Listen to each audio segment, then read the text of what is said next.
We are going to have 6 sessions. One of these sessions are going to deal with lighting and how important lighting is to achieve a good picture with our cameras. Vadia developed the HD18 camera keeping all these things in mind, trying to make lighting as flexible as possible. For that purpose, we provided a high-definition camera using a CCD imager, manual and automatic iris control. You can adjust gamma to compensate for those tough lighting situations, a very, very good dynamic range, and low flare. I'm going to explore all these problems that could appear in a camera that may have some wonderful specifications, but it may not satisfy you on what you're getting.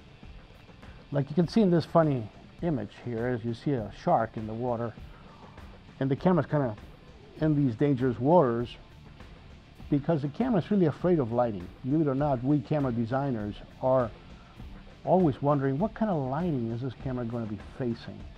So in the case of a robotic camera, you expect it to be under fluorescent lighting, you expect it to be mostly indoors, sometimes outdoors, but not so much. So keeping those things in mind, let's look what is an ideal lighting situation, like the one I'm here, is very rare to encounter in real life. By real life, I mean an event, a reality show, a video conference, inside of a church, and so on. This is perfect lighting, and of course, it's very easy for the camera. If you want to use an analogy, it's like, why would we have automobiles that cost $50,000 and automobiles that cost $20,000? Both of them at 60 miles an hour on a perfectly paved road, they will feel identical. So why would you want to spend the extra money when both cars feel the same? But we got to see them when they're in the challenging situations. Now you're going to feel the difference. Same thing happens with cameras. Under ideal lighting, everything looks fine. When you go to the trade shows, say, hey, you know, this camera here costs $500 and this camera is $3,000. I see no difference in the picture. It's because your lighting is just perfect. You gotta try it under extreme conditions. So we look at these pictures here from this lady and this gentleman, and what made these pictures good? Was it the camera, the lighting, or both? Obviously the answer is both. So we try to combine the camera knowledge with the lighting this camera is going to face. Of course, there are going to be extreme situations where hundreds of thousands of dollars in camera will not be able to provide you with a good picture because the lighting is so poor. So keep that in mind. There's no camera in the world that if you don't have the right lighting or close to it, that will give you a good picture, no matter how much money you spend. So what are the challenges a camera faces? Because now it's going to come into an environment which is basically unknown to the manufacturer. Manufacturer makes the camera, and then the camera goes into use, and we don't know what it's going to face. We get a lot of feedback from our customers, and we try to implement that into our product. So we face lens situations with chromatic aberrations. We'll explore that later in the class. We get incorrect color temperature, like mixing a fluorescent light with an open window, and maybe an incandescent bulb. We're mixing, we have polarized light sources. Because the nature of the CCD and the CMOS, they're polarized as well. And there could be patterns that you don't see with your eye. And these patterns will come up in the picture. When there's gas discharge lighting, which we're going to see in a minute, like fluorescence, although the human eye cannot perceive that, there is a gas discharge which starts at a very high color temperature, and then at the very end of the discharge is a very low color temperature. And the eye sees an average. And the camera will see an average as long as the shutter is not turned on. And what's coming in the future are lights like LED lights, like this one here. And basically what you have is these lights do pulsate, which is the turn on and off at a very high rate. There are now very powerful LED lights, and eventually they will be used for video. But those video lights require to be pulsating or on at a very high rate so that the camera is not seeing any patterns. So getting an LED light and getting a video LED light is not the same thing. So let's talk about fluorescent lighting. Fluorescent lighting occurs as a result of a gas discharge within a tube which contains a sodium mercury amalgam. So basically this light is turning on and off once every 60 seconds in the United States, and if you go overseas where they have 50 cycles, it's once every 50th of a second. The human eye response is about 1/25th of a second, so whatever happens in less time than that, we won't be able to see it.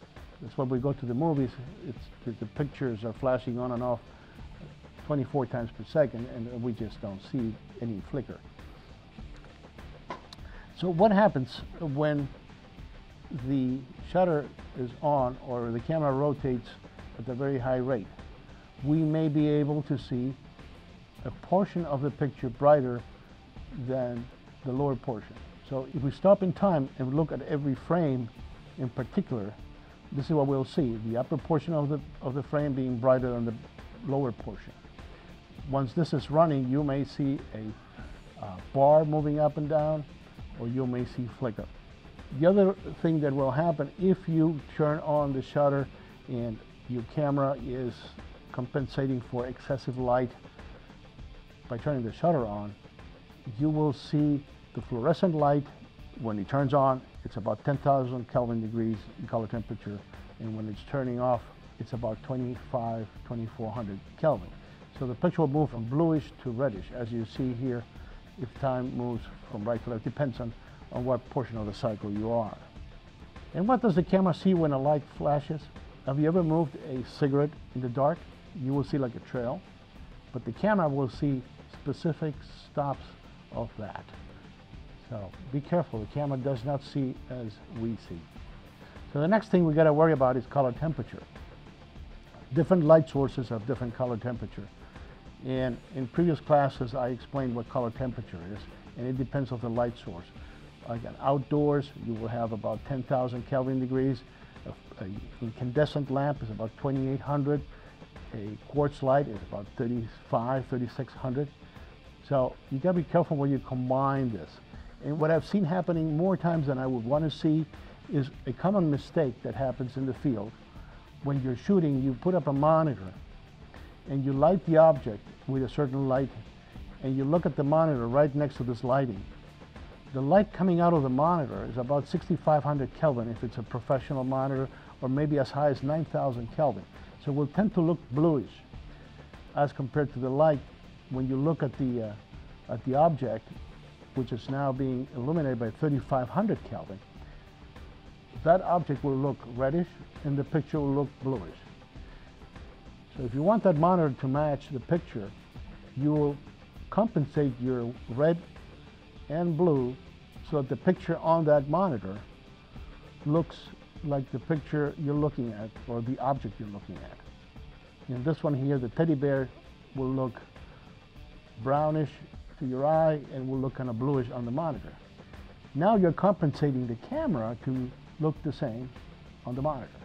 Well, I tell you this, you just destroyed the quality of the picture. When you take this tape or the acquired image back to your studio and you play it back, that picture will be extremely red, because you just had two color temperatures and your brain was fooling you since you were white balancing to the color monitor or whatever was the predominant light in the room. So be careful when you do lighting. Don't use a monitor as a reference unless the lighting source is at the same temperature, color temperature, as the monitor. In other words, use your filter to set it to the same or close to the same color temperature of the monitor, if that's going to be your approach. I recommend you go and maybe hook up this monitor somewhere else, or trust your settings in your camera. In the next session, we'll explore more details of this.